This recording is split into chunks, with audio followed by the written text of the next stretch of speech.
بيفضحنا. ده مش معناه ان انا اقعد بقى اتفرج على حاجات حرام واسمع حاجات حرام واتكلم حاجات حرام واقول عادي ما هو ربنا بقى الستير وهو هيسترها عليا. لا، انا لازم اقول لربنا ايه؟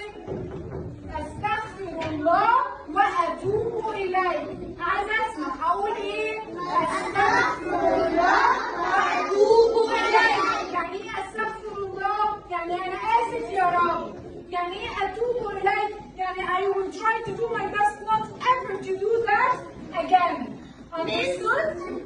اللي بيشتم ده ممكن يتكلم عليكي من ورا ظهرك، اللي بيشتم ده ممكن يقول عليك انت very bad words، فما نقعدش مع الناس اللي بتشتم ولا احنا نشتم.